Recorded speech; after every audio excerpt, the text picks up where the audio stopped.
l'Oppidum. La parole culturelle de Lectoure. Bonjour à tous, un nouvel épisode de l'Oppidum, la parole culturelle de Lectoure. J'ai le très grand plaisir d'être en compagnie aujourd'hui de Pierre Léoutre. Bonjour Pierre. Bonjour Laurent. Pierre, vous avez eu une vie absolument incroyable. Vous êtes un homme d'écriture, un homme de poésie, un homme de théâtre, de livres d'art, de polar. Et oui, forcément, quand on a eu votre carrière, est-ce que vous pouvez vous présenter en quelques mots, s'il vous plaît, Pierre ? Bien écoutez, je suis arrivé à Lectoure il y a une quinzaine d'années, et dans le Gers en 1967, donc c'était sous le général de Gaulle, ça ne nous rajeunit pas. Voilà. Et après, je suis venu m'installer à Lectoure parce que c'est une ville que je trouve très jolie. Et en plus, j'espérais y retrouver mon amour de jeunesse. Malheureusement, ça n'a pas marché, mais du coup, je me suis mis à écrire.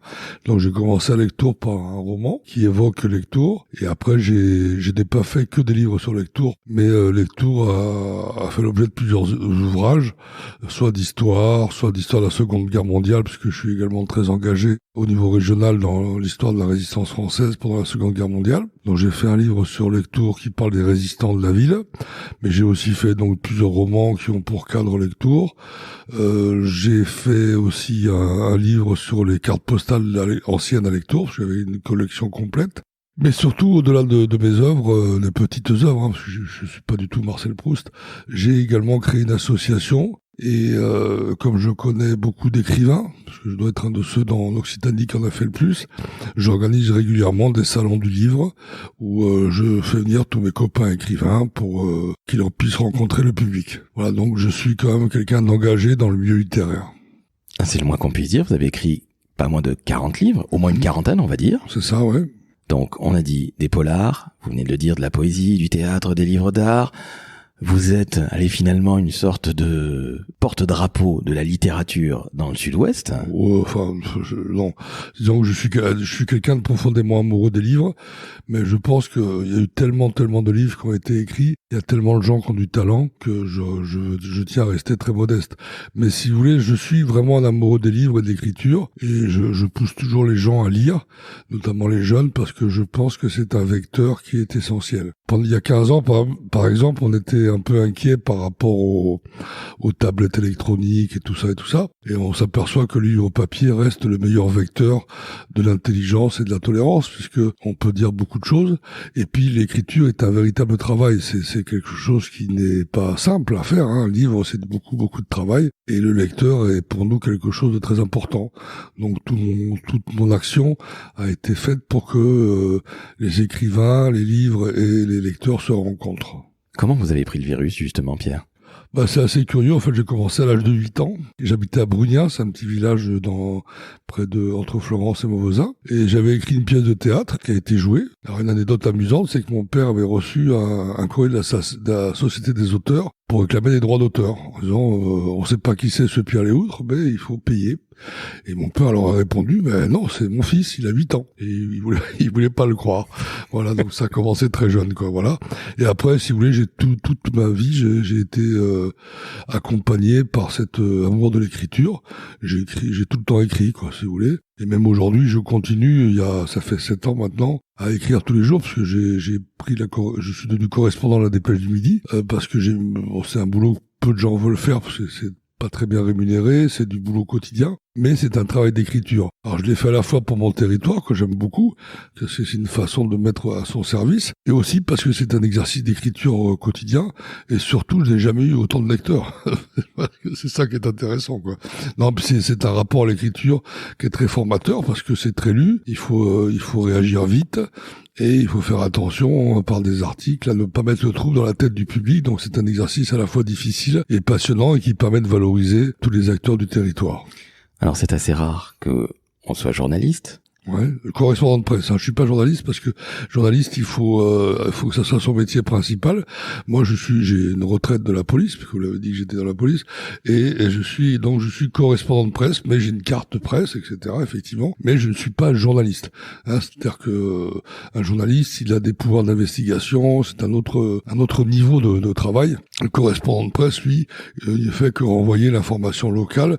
Il est au contact le plus proche de la population et de son territoire. Il est là, à mon sens, il est là pour valoriser son territoire et ses habitants. Alors justement, Pierre, vous qui êtes un vrai jeune, vous êtes toujours jeune, Ouais. vous le savez, on dit que les jeunes aujourd'hui n'aiment pas trop écrire, ils sont plutôt sur les tablettes, vous en parliez, sur les téléphones, sur les réseaux sociaux. Quel conseil vous donneriez à un jeune, justement, par rapport à l'écriture, en lui disant de se lancer? La lecture et l'écriture qui sont vraiment frères et sœurs, c'est quelque chose de fantastique. Ça vous a pris à l'âge de 8 ans. Ouais. Vous nous racontez l'anecdote. Ouais. Qu'est-ce que vous diriez à un jeune qui ne s'intéresse pas à l'écriture? Qui perd beaucoup de choses parce que ça sert à rien de critiquer le progrès. La réalité, elle est là. Je veux surtout pas que l'écriture soit considérée comme quelque chose de passéiste, mais je pense qu'il faut savoir débrancher ses appareils parce que l'écriture informatique, c'est de l'instantané, ça ne laisse aucune trace et il n'y a pas de recul. Le livre, ça permet de réfléchir et de prendre du recul par rapport aux choses. Voilà, donc je leur conseille de débrancher leurs appareils et de commencer par écrire des poèmes ou des petites histoires et ils verront que c'est un vrai plaisir. Et puis surtout, les écrits restent. On dit toujours que les paroles s'envolent, les écrits restent. Et tout ce langage informatique, par exemple l'orthographe, pour moi, c'est très important. Alors, les CMS, ils ont développé une écriture différente qui est faite de atopées, qui est faite de raccourcis, etc. Alors, il faut pas critiquer, c'est comme ça, c'est leur plaisir. Mais c'est quelque chose qui ne laisse pas de traces. Or, l'écrivain, il a la prétention, parce que moi je dis que c'est une prétention, de laisser une trace quelle qu'elle soit. Après, il y a écrivain et écrivain. Moi, quand j'ouvre un bouquin d'André Malraux, j'ai l'impression de prendre une gifle, au sens physique du terme, tellement je mesure la distance qui existe entre son écriture et la mienne. Mais l'écriture reste un travail passionnant et surtout qui permet d'éviter d'être manipulé. Parce c'est un peu la guerre entre l'image et l'écrit, quoi. L'image est, qu'on le veuille ou pas, quelque chose de plus facilement manipulable. La télévision, etc. Bon, on connaît l'histoire depuis très longtemps. Mais l'écrit, lui, quand vous écrivez quelque chose, c'est une responsabilité. Alors l'écrivain, il faut pas non plus qu'il écrive pour le plaisir d'écrire. Parce que sinon, ça n'a pas d'intérêt. Il faut qu'il écrive pour dire quelque chose. C'est important. Et dans le monde entier, les écrivains ont souvent été du côté de la démocratie et de la lutte contre les dictatures. C'est quand même, les écrivains sont des gens qui sont un peu des témoins. Après, on peut écrire pour se faire plaisir. On a le droit de faire un grand roman d'amour ou de faire un poème sur les petits oiseaux. Mais la responsabilité de l'écrivain, elle existe. On est là, on a l'avantage d'être des témoins et de protéger les plus faibles et de lutter contre les injustices. Quelle trace vous voulez justement laisser, Pierre? Et qu'est-ce que vous voulez dire finalement? Parce que vous avez écrit 40 livres.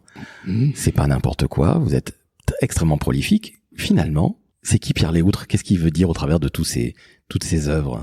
Moi, je veux dire que j'aime les gens, que j'aime les gens, j'aime les artistes, que je ne fais pas que de l'écriture, j'organise des concerts de musique, etc.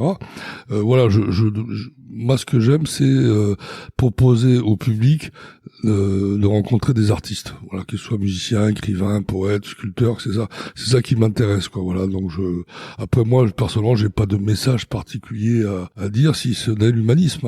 Je crois que il y a beaucoup de violence dans le monde actuel ou d'égoïsme. Ça, j'enfonce des portes ouvertes. Donc tout ce travail artistique permet de considérer mieux le genre humain. Vous savez, c'est ce que disait Nietzsche. Nietzsche disait que finalement le surhomme, entre guillemets, c'était l'artiste, que la solution, c'était d'aller vers la création artistique, quelle qu'elle soit, pas seulement l'écriture, mais la création artistique permet à l'homme de se dépasser et d'apporter quelque chose aux autres. Et sans musique, la vie serait une erreur. C'est ce que disait Nietzsche, voilà. Sans musique, la vie serait une erreur, effectivement. Puis lui, il a fait la philosophie, il est allé très loin, et c'est très intéressant ce qu'il a fait. Mais il y a tellement, si vous voulez, chez moi, par exemple, j'habite une tour médiévale où il y a beaucoup de place, et avec un ami qui était libraire à Paris, on a créé une bibliothèque associative, il y a 10 000 bouquins. Et moi, je suis très heureux quand je vois tous ces 10 000, c'est beaucoup quand même, et quand je vois tous ces livres, et tous ces gens qui ont raconté des histoires, c'est passionnant, quoi. C'est assez fascinant d'imaginer tous ces gens qui sont renouvelés et qui, à partir des 26 lettres de l'alphabet, un peu comme dans la Kabbale juive, sans arrêt, les lettres se remettent en forme et nous racontent une autre histoire. C'est quand même une démarche très intéressante dans l'esprit, pour l'esprit humain, quoi, d'être cette capacité à sans arrêt raconter des histoires. Surtout que la littérature est universelle. Bon, la France, évidemment, est un pays particulièrement en pointe dans le domaine littéraire, puisqu'on est comme le pays des écrivains, des philosophes et du livre. Mais il y a une littérature mondiale qui est passionnante. La littérature américaine est passionnante, la poésie chinoise est passionnante, les Russes aussi. Enfin, voilà, la littérature africaine. Il y a plein de façons de faire de la littérature. Pierre, je vous prends au mot. Si vous me donnez vos 3 écrivains américains favoris. Il y a Paul Auster que j'aime beaucoup, qui est très européen. Comme il y a John Fant aussi, je crois que c'est ça. John Fant que j'aime beaucoup, qui est très tonique. Je voudrais pas oublier Woody Allen, qu'on connaît surtout pour ses films, mais qui a écrit également des bouquins très très drôles et que j'invite à lire parce que son humour me plaît beaucoup. Voilà. Pierre, vous venez de nous dire que vous avez commencé l'écriture à 8 ans, pièce de théâtre. Personne ne vous croit, on appelle votre papa. Vous avez eu une carrière pendant très longtemps dans la police. Ouais. De prime abord, c'est pas nécessairement quelque chose auquel on pense. Comment vous avez réussi à cette période-là à mener de front les deux? Parce que vous avez toujours écrit au final depuis que vous êtes gamin. Toujours, ouais. En fait, il y a un défaut dans l'histoire, c'est que j'avais pas beaucoup de temps parce que je travaillais beaucoup. Donc j'écrivais vite. C'est-à-dire que le bouquin se faisait dans ma tête. Je réfléchissais, c'est dans un coin de ma tête. Et puis, quand il était prêt, je me mettais devant mon ordinateur et il sortait. Mais cela dit, je peux sortir un roman comme ça en 2 jours de 150 pages. Mais il y a d'autres livres, j'ai mis 4 ans à les écrire. C'est mystérieux, parce que ça dépend des thèmes ou des émotions qui ont permis de la naissance de ce livre. C'est très variable. Enfin, il n'y a pas de règles en la matière. Après, c'est vrai que j'ai la capacité d'écrire un roman en 2 jours parce qu'il a été pensé dans ma tête, voilà. En 2 jours, vraiment? Ouais. Par contre, c'est un travail de bûcheron. Vous en sortez exténué, quoi. Vous en sortez exténué, mais oui, il y a des écrivains qui font ça, ils se mettent et puis ils sont capables d'écrire pendant des heures et des heures, et puis en 2 jours, le petit roman est fait. Alors après, maintenant que je suis à la retraite, mais je pensais être plus disponible, j'aimerais faire des livres plus gros, parce que mes romans, du coup, comme j'avais pas le temps, ils sont pas une taille impressionnante. Alors, je suis fasciné par certains auteurs qui arrivent à pondre des pavés. Ça, j'ai jamais eu le temps de le faire. Et ça, j'espère qu'un jour, j'en ferai un, j'en ai dans ma tête des idées, mais il faut que je trouve le temps d'écrire ces pavés, voilà. Mais pour ça, il faut que j'abandonne un peu Lectour, la Dépêche du Midi, ce qui va être compliqué, quoi. Alors justement, s'il vous plaît, n'abandonnez pas Lectour, parce que j'allais vous poser une question toute bête. Si je vous dis Lectour, vous pensez à quoi? Lectour, c'est d'abord la beauté, c'est l'amour, parce que je suis venu ici par amour. C'est une ville qui est très très belle. C'est une ville qui a des gens aussi, un public intellectuel assez développé, quoi. C'est quand même intéressant. Il y a des gens ici qui aiment la lecture, qui aiment la culture. Donc et puis le décor de Lectour est très inspirant. À Lectour, vous avez beaucoup d'écrivains et beaucoup de peintres. Pourquoi des peintres? C'est une très belle lumière. On est dans la Lomagne gersoise, donc comme la Toscane italienne. Et vous avez beaucoup d'écrivains parce qu'on est tranquille pour écrire ici. Et il y a quelque chose qui fait que toutes ces vieilles pierres, cette ville qui est soignée avec amour par tous ses habitants, a gardé un cadre très beau qui favorise l'inspiration. Pierre, vous avez écrit sur l'histoire de Lectour, entre autres les résistants. Si vous deviez nous donner une anecdote, quelle que soit l'époque, sur l'histoire de Lectour, laquelle serait-ce? Alors, il y a un bouquin à faire sur Lectour auquel personne ne pense, c'est qu'à Lectour, je sais plus, il y a peut-être 500 ans, il y avait un grand pirate. Et ça, on n'y pense pas parce qu'à Lectour, la mer est pas tout à fait à côté. Mais on parle toujours de Maréchal Lannes ou de comte de Jean V d'Armagnac. Mais il faut savoir, dans l'histoire de Lectour, il y avait un très méchant pirate qui était lectorois et qui avait sillonné les mers et qui a eu plein d'aventures passionnantes. Et ça, si j'ai le temps, je le ferai un jour un bouquin là-dessus. Ou sinon, j'invite les auditeurs à s'y mettre parce que c'est pas moi qui vais tout faire quand même, Alors, comment il s'appelait? Je me rappelle plus, là, parce que je n'ai pas son nom en mémoire. Mais bon, on peut retrouver dans les bouquins qu'on fait la Société archéologique, il y a un dictionnaire qui a été fait sur les Gersois célèbres, et il est cité dedans, voilà. Mais je me rappelle plus son nom. Pierre, une dernière question. Vous êtes venu à Lectour par amour. Est-ce que vous l'avez retrouvé, cet amour? Et non, parce que malheureusement, cette dame est morte d'un cancer, donc c'est raté. C'est raté, mais quand j'arrive à la mairie de Lectour, je me rappelle toujours, je la voyais danser en bas dans la salle des Pas Perdus. Elle dansait sur du Kev Jarrett.